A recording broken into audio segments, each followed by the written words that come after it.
Hi, I'm Shonda Ramsey, your host and fellow indie author. Are you overwhelmed at the thought of publishing your book by yourself? Has fear kept you frozen in place, unable to write even the first word of your book? Not knowing the steps you need to take shouldn't stop you from writing. That's why I've asked for help from some amazing industry professionals, published authors, and others who are in the same situation as you to share their knowledge on the self-publishing process.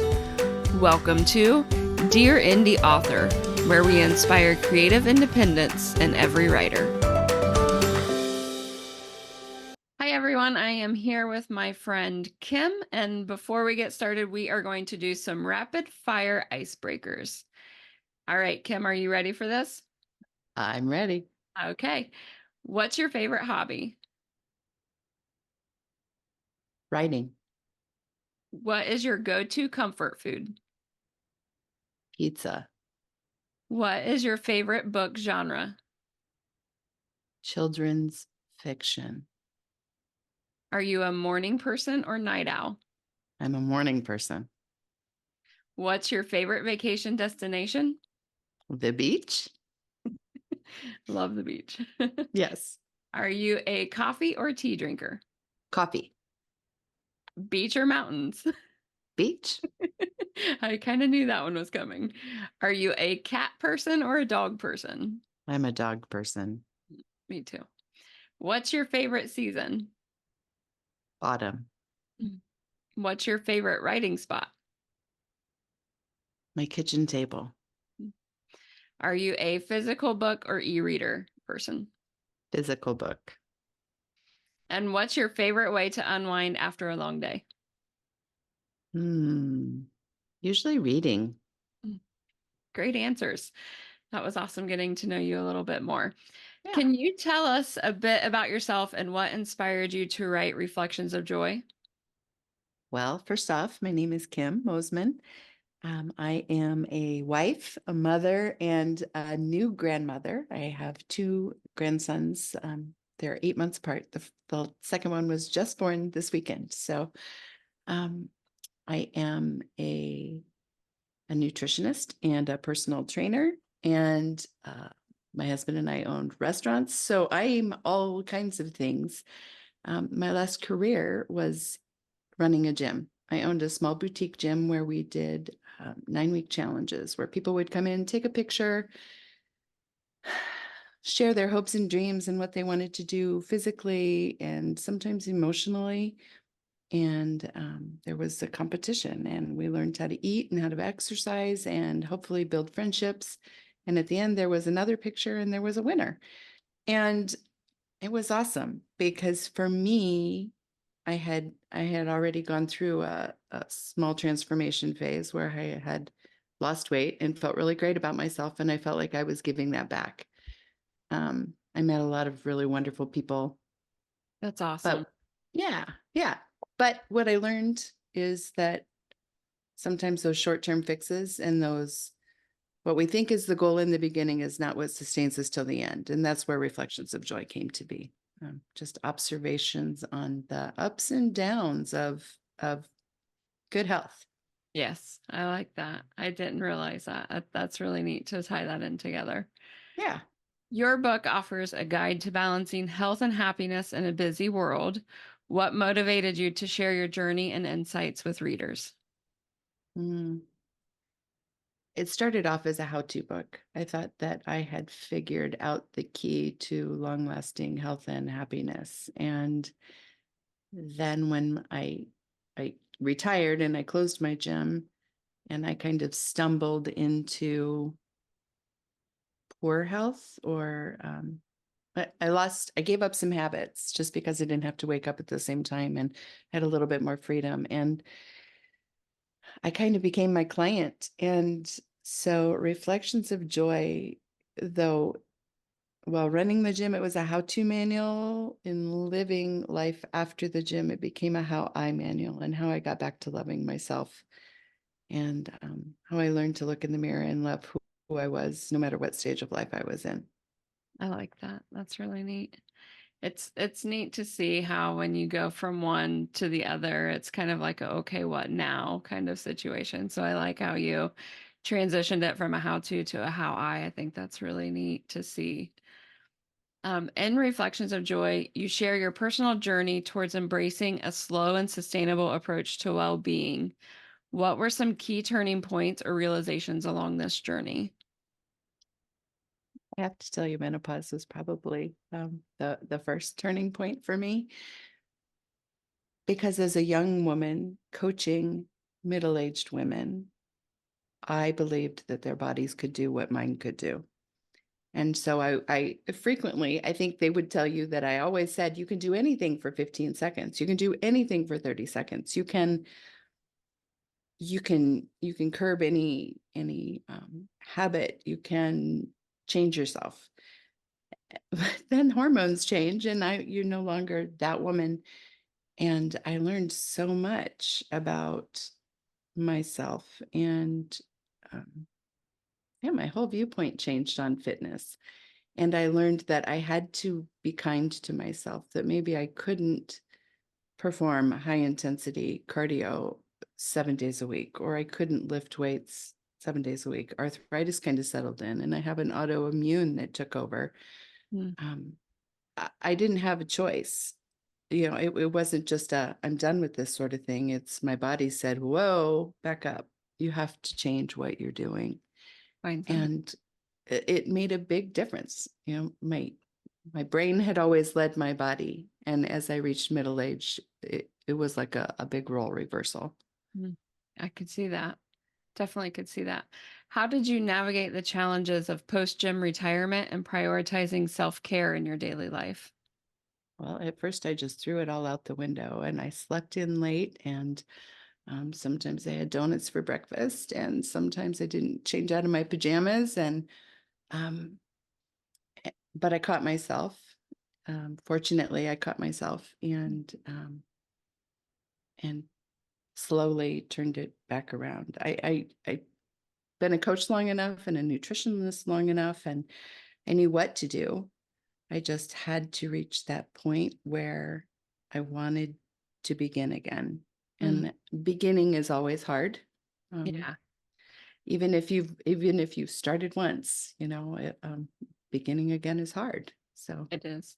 It is. And especially when you are a person who cares about other people too. And so sometimes when you're someone who really cares deeply about other people, we always put ourselves second. And so I think that that's a neat thing that you were able to catch, that you were doing that to yourself and you were able to prioritize your own needs after the post gym. I think that that's really, really neat to see. It makes you a strong person, very strong person, to be able to not only identify that, but then be able to come up with a book that helps other women feel and know that they are seen and heard as well. I think it's an incredible thing.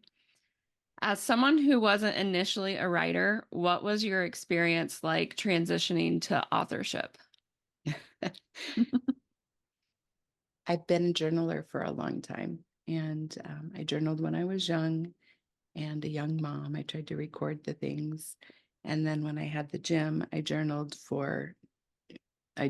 nutritional things. And, like I taught people how to record their journey.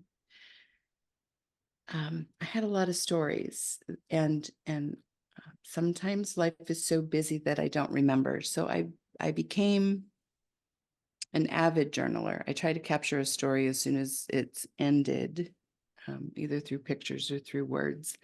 So I had all of the makings of Reflections of Joy. What I didn't have is a system and the knowledge on how to put it all together and make it what it is today. It through a process of exercises and courses and learning and advice, I learned to put it into once I put it into an outline and I decided the structure that I wanted for things, Mm-hmm. I could transition from a storyteller to a writer, I think. Yeah. Yeah. And Yeah. really writing takes so much storytelling. So you had the foundation, which is really awesome. And that just helped you take that and build it into the book that you created.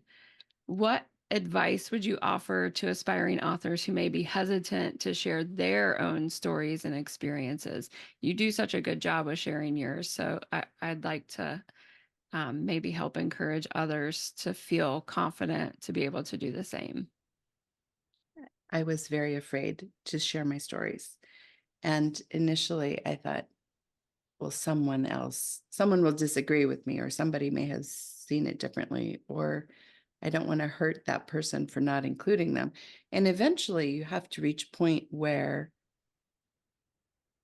I just wanted to tell my story, and don't be afraid on who you're going to leave out, because there'll be a book too. Don't be afraid of, uh, now I don't believe that I have anyone in my book that I told a negative story about. Um, I try to focus on the positives and the people who have enriched my life. And if we're not trying to write a tell-all or a drama-filled, nonfiction book, I think it's so easy just to open up and just share the experiences and allow. Don't make it all about you. I guess that's the advice I would give people. I think that's why people are connecting with my book, because it's not just all about me. It's Yeah. not just my experiences. I tried to share the people who influenced me and who inspired me and who made my journey so much better. Mm. So I guess don't limit yourself. Put all the bad words on the paper. Put all of the funny stories and the sad stories on the paper and edit them out when you're all done. Mm. It's great advice. I like that. How do you believe writing in a community can benefit aspiring authors and contribute to their growth and development? I think it's everything. Like, sidebar, I was a school board member for a long time. Mm. And when I was a school board member, we had this fabulous new principal that came in, and he had worked in a district where they focused on PLCs, which is short for professional learning communities. At the district that I was in, our teachers worked in isolation in rooms with the door closed and their students. What he brought to us was a community where he set aside time in every teacher's day to work with other teachers and to talk about their students, so that every student in the building would be touched by multiple thoughts and ideas every day. And so when it came time to write a book, I had been writing and writing, and it wasn't going anywhere. And then I had an opportunity to join or to write with a hybrid publisher, or to publish with a hybrid publisher. And through that came the opportunity to be a part of a cohort. So again, a similar situation. I wasn't just a writer sitting at my own desk wondering if I was creating good work. I was plunged into the situation with 40 other strangers via a Facebook group where we were able to go step by step. Hey, this is what I'm thinking for a title. What do you think? And get the feedback. Hey, here's my first paragraph, or here's my purpose statement. What do you think about it? And it was so empowering. And the book that I published is so much better today because of the feedback of not only my peers or the people in my cohort, but also the other people that I brought into the process, my beta readers, my launch team, the people from the outside of that I didn't know before. I think writing in community is critical if you want to put out a good piece of work. Nothing amazing is created in isolation, I don't believe. And so I would encourage everyone, even if they are self-publishing, find a writing community. There are hundreds of writing communities. There's workshops, conferences. I think it's important to meet and talk with other people, and not just other writers, but other writers in your genre. Yes. I've learned so much, and connections, even you, I met through this process, because you had worked with one of the women that I met in my cohort. And, we've created things together now and hopefully have a future creating things. So there's so many friendships to be had and so much good information to be gleaned from other people.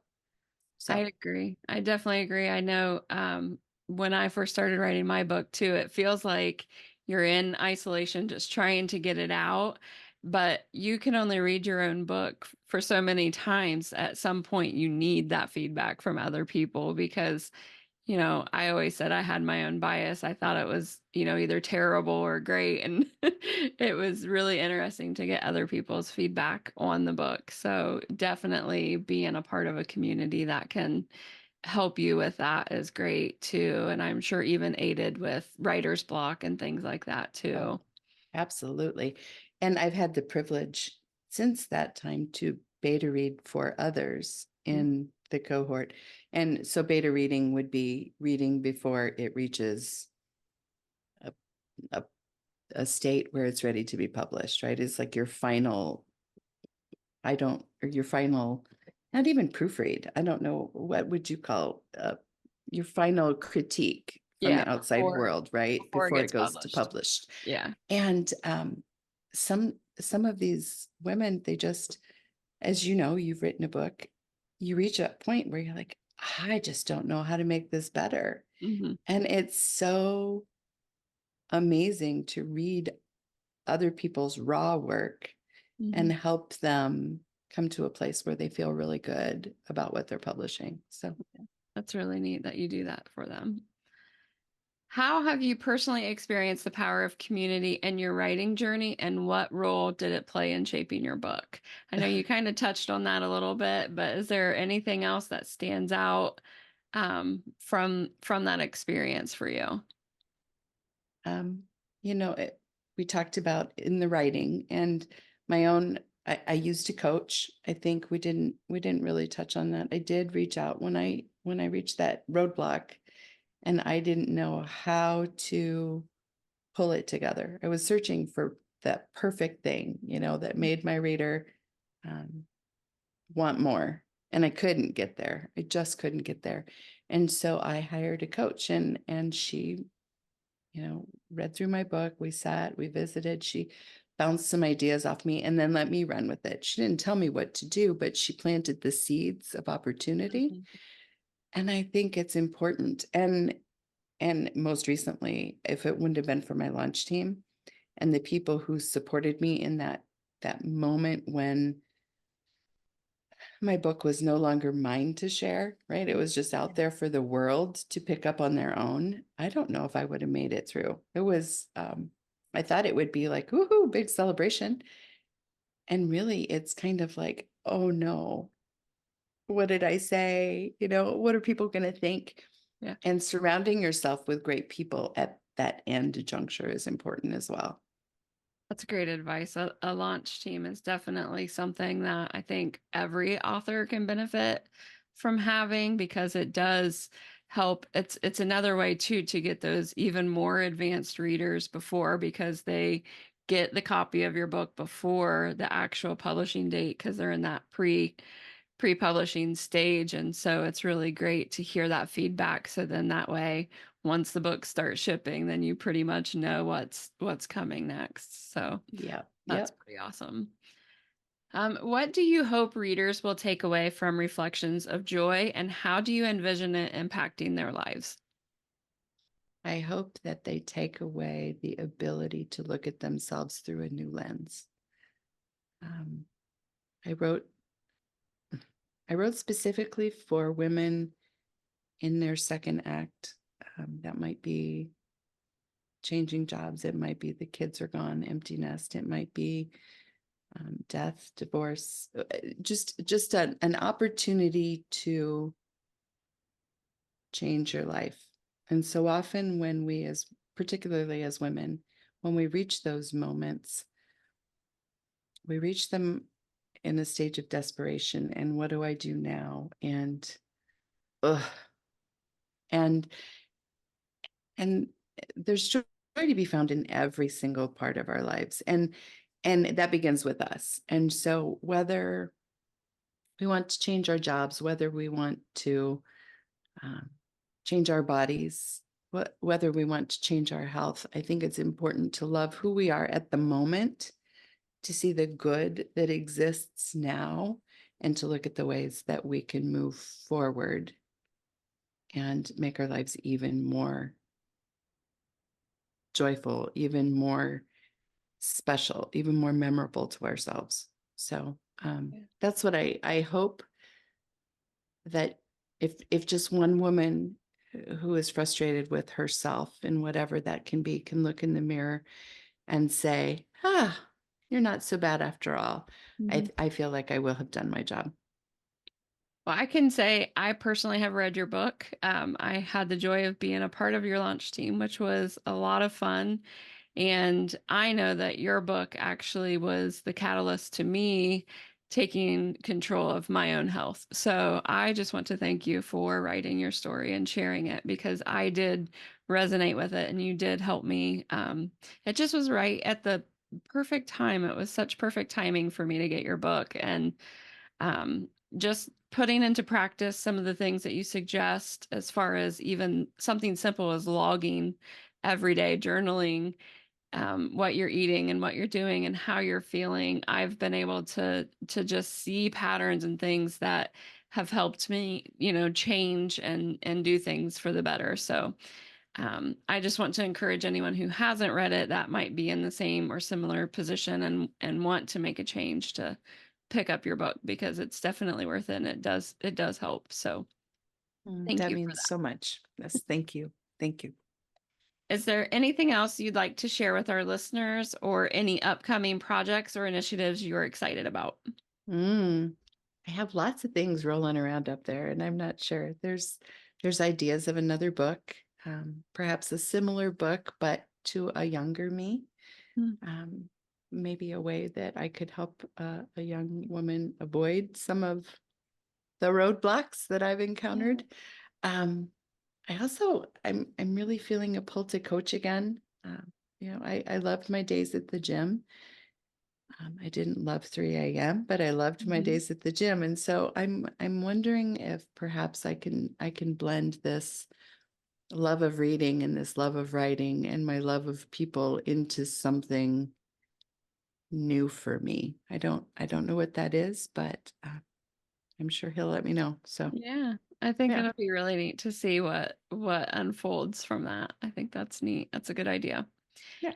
Can you please share with everyone where they can find you? Well, I am all things Kim Mosiman. I am Kim Mosiman on Facebook and on Instagram. My website is Kim Mosiman Wellness, and Reflections of Joy is available everywhere books are sold online, and also, well, on my website. And I would love the thing I would love for people to know is that I want the feedback and I want to know what they think. And so wherever you find my book or wherever you find me, feel free to reach out and let me know what you think, or who you are, or how the book has impacted your life. I love that. That's awesome.